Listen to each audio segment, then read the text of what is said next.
দাও যদি 4 কোটি টাকা আর এক্সট্রা মমতা ব্যানার্জি খরচ করতে, কেন খরচ করেননি? সুকৌশলে দেখেছে তার দলের লোকেরা তোলাবাজি করেছে, নোংরামি করেছে, চাকরি বিক্রি করেছে, রেশন চুরি করেছে, মিড ডে মিল চুরি করেছে, গরু পাচার করেছে, কয়লা চুরি করেছে, বালি চুরি করেছে।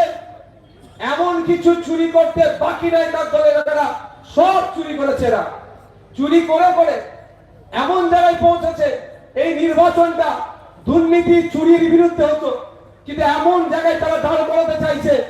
বিজেপির সাথে আলোচনা করে, বিজেপির সাথে আমার মনের মতামত নিয়ে যে আবার একটা বাইনারি তৈরি করতে হবে। তুমি গল্প দেবে 1.5 কোটি রোহিঙ্গাকে তাড়াবো, আর আমি বলবো এরা একবারে তাড়িয়ে দেবো, বলছে ভোটটা আমাকে দাও, আবার ভোটটা ভাগাভাগি করে দেবে। এই পরিকল্পনা করার জন্য বিজেপির হাতে অস্ত্র তুলে দিল। কি? কম্পিউটার অপারেটর দিল না। না দেওয়ার ফলে সেই সুযোগটা কাজে লাগিয়ে এআইকে দিয়ে যখনই করলো। আর বিজেপি আর নির্বাচন কমিশনের মধ্যে পার্থক্য তো দেখা যাচ্ছে না, কারণ কদিন আগে একটা লেটার হেড ইস্যু করেছিল, পাবলিক ডোমেইনে এসেছে, সোশ্যাল মিডিয়াতে এসেছে। আমি তো বলেছি নির্বাচন কমিশনের অফিসে বিজেপি রেস্টম ছিল না, বিজেপির অফিসে নির্বাচন কমিশনের লেটার হেড গেল, সেটাই তদন্ত হওয়া দরকার। নির্বাচন কমিশন আর বিজেপি দুজনে মিলে সামনে থেকে তৃণমূলের দেওয়া রাস্তাতে আজকে 27 লক্ষ বাঙালি ভোটার আজকে আতঙ্কের মধ্যে আছে যে ট্রাইব্যুনালে গেলেও তার নাম উঠবে কি উঠবে না, বা ভোট দিতে পারবো কি পারবো না।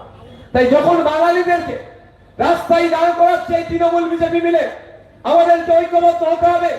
যেই বাঙালির নাম আমরা গর্বের সাথে নেই, আমাদের অমর্ত্য সেন স্যার, তাকেও যারা ছাড়েনি, এই নোংরা খেলাতেও তাকে যারা স্বীকার করেছে। আমাদের সময় এসেছে এই বোলপুরের মাটি থেকে নয়, ইলামবাজারের মাটি থেকে নয়, পশ্চিম বাংলার গলিতে গলিতে থেকে এই বিজেপি নামক এবং তৃণমূল দলকে আমাদেরকে বিতাড়িত করতে হবে। বাঙালির সাথে যে অন্যায় অনাচার করছে জবাব দিতে হবে। আমার মায়েরা, আমার বোনেরা, স্বচ্ছ ভোটার লিস্ট তৈরির স্বার্থে তারা লাইনে দাঁড়িয়েছিল, যাদের কাছে নোটিশ এসেছিল, কোলে বাচ্চা আছে। দুর্ভাগ্য, ওখানে প্রশাসনের পক্ষ থেকে, নির্বাচন কমিশনের পক্ষ থেকে একটাও তার সন্তানকে ফিট করাবেন তার কোনো ব্যবস্থাটুকু পর্যন্ত রাখেনি। টয়লেট বাথরুম তো দূরের কথা, যে বাচ্চাটা চোর করে স্টুডেন্ট শিশু বাচ্চা, তাকে ফিট করানোর মতো একটা কোনো জায়গা দেয়নি। তারপরেও আমার মা বোনেরা স্বচ্ছ ভোটার লিস্ট তৈরির স্বার্থে সেটাকেও স্যাক্রিফাইস করেছে। কিন্তু এখন দেখছি যে স্বচ্ছ ভোটার লিস্ট তৈরির নামে বিজেপি তৃণমূলের পালে হাওয়া দেওয়ার জন্য নির্বাচন কমিশন আমাদেরকে রাস্তায় দাঁড় করিয়েছে। তাই নির্বাচন কমিশন এবং সাথে সাথে বিজেপি তৃণমূলকে এই নির্বাচনে আমরা ভোট, তাদের বিরুদ্ধে ভোট দিয়ে আমরা দেখিয়ে দেব যে তোমরা আমাদেরকে রাস্তায় দাঁড় করিয়েছো, আমরা তোমাদেরকে তীর দিতে পার করে দেব। আমাদেরকে এই প্রস্তুতি নিতে হবে। ভাঙড়ে একটা দেয়ালে দেখি, ভাঙড় বিধানসভার একটি দেয়ালে লেখা আছে, এসআইআর এর হাত থেকে বাঁচতে চাইলে তৃণমূলকে ভোট দিন। একথা আমি যখন এসআইআর শুরু হয়েছে তার 1 সপ্তাহের মধ্যে লিখেছিলাম আমার ফেসবুক পেজে, আপনারা খুঁজতে পারেন, যে এই নির্বাচনের ইস্যুকে তারা এসআইআর ইস্যু করবে। কারণ গত বিধানসভা নির্বাচনে সিএএনআরসি কে ইস্যু করেছিল, সিএএনআরসি করে নাকি বিজেপি তাড়িয়ে দেবে, তৃণমূল নাকি আটকে রাখে দেবে। তো এইটা আর খাচ্ছে না, এবার ইস্যু করবার চেষ্টা করছে এসআইআরটা। আচ্ছা আপনারা বলুন, বলছে কারণ গত বিধানসভা নির্বাচনে সিএএনআরসি কে ইস্যু করেছিল, সিএএনআরসি করে নাকি বিজেপি তাড়িয়ে দেবে, তৃণমূল নাকি আটকে রাখে দেবে। তো এইটা আর খাচ্ছে না, এবার ইস্যু করবার চেষ্টা করছে এসআইআরটা। আচ্ছা আপনারা বলুন, এসআইআর প্রক্রিয়া শুরু হয়েছে কোন সরকারের আমলে? তৃণমূলের আমলে না সিপিএম বামেদের আমলে? আমার তো মনে হয় বামেদের সরকারের আমলে এসআইআর হয়েছে। তৃণমূল বলছে যে এসআইআর হাত থেকে বাঁচতে গেলে তৃণমূলকে ভোট দাও। নিশ্চিতভাবে বিকাশ রঞ্জন ভট্টাচার্য স্যার তখন মুখ্যমন্ত্রী ছিলেন না, মীনাক্ষী বা আমরা যারা আছেন তারা কোন ক্যাবিনেটের মিনিস্টারও ছিলেন না। মমতা ব্যানার্জির আমলে এসআইআর হলো, মমতা ব্যানার্জির আমলে 1 লক্ষ মানুষের নাম বাদ গেল। আবার নির্লজ্জদের মতো এরা বলছে এদেরকে ক্ষমতায় নিয়ে আসো, এরা কি নাম তোমার থেকে যাবে। তার মানে এরা একটা জিনিস ক্লিয়ার হচ্ছে, এরা ইচ্ছাকৃত ভাবে আপনার আমার পরিবারের মানুষের নামটাকে বাদ দিয়ে ভোটের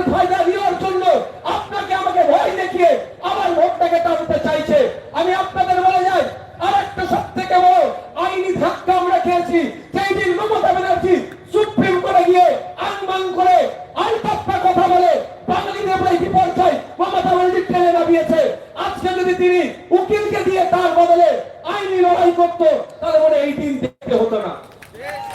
খুব ভালো লাগছিল, মিডিয়া একদম সকাল রাত, তার আগের রাত থেকে ফাটাফাটি করছে, ওরে বাবা সওয়াল করবেন সওয়াল করবেন সওয়াল করবেন। ভালো কথা, কে বাঙালি করছে, সওয়াল করুক না, কিন্তু কথা হচ্ছে সওয়াল করে হলোটা কি? যে ফায়দা পেয়েছেন তো, পেয়েছেন কিছু ফায়দা? এখন বলছে ক্ষমতায় নিয়ে আসো, তাহলে নাম চলে আসবে। আমি আপনাদের বলি, লড়াই করছি আমরা, লড়াই করছে লাল ঝান্ডারা এসআইআর এর জন্য। মাঠে ময়দানে লড়াই হচ্ছে এবং সাথে সাথে আইনি লড়াই হচ্ছে। আমার মামলা যখন মমতা ব্যানার্জি এখানে এসআইআর আমা হলে আমার লাশের ওপর দিয়ে যাবে বলে বাংলার মানুষকে বোকা বানানোর জন্য নাটক ফেলেছিল, সেই সময় আমি সুপ্রিম কোর্টে গিয়ে আমি মামলা করেছিলাম। আর আমার মামলার ডেট পড়েছে। এইদিকে বিকাশ রঞ্জন ভট্টাচার্য স্যার বামেদের নেতা, তার যাদবপুরের নির্বাচনী কাজ সভা পড়েছে, কিন্তু সৌদিও সম্মানীয় বিকাশ রঞ্জন ভট্টাচার্য স্যার আপনাদের স্বার্থে, বাঙালি ভোটারদের সাথে, বাংলার ভোটারদের স্বার্থে, বোলপুরের ভোটারদের স্বার্থে, বীরভূমের ভোটারদের স্বার্থে তার নির্বাচনী কাজ ছেড়ে দিয়ে নওশাদ সিদ্দিকীর করা মামলায় সুপ্রিম কোর্টে গিয়ে সওয়াল করছে আপনাদের কিভাবে ভোটাধিকার বাঁচানো যায়। আর তার ভাই মমতা ব্যানার্জির ভাইপো একটা ভোটার ডিলিট হলে 1 লক্ষ লোক নিয়ে ঘেরাও করলো। শুনতে খুব ভালো লেগেছিল, হ্যাঁ আমাদের নতুন মাসিয়া বেরিয়েছে। এতক্ষণ ছিল মমতা ব্যানার্জি বয়স হচ্ছে, এবার হচ্ছে ভাই বলে বেছে মার্কেটে। খুব ভালো লাগে, দাদা যখন বলে দিয়েছে কোনো অসুবিধা নেই, সেই দাদা এখন দিল্লি তো যাওয়া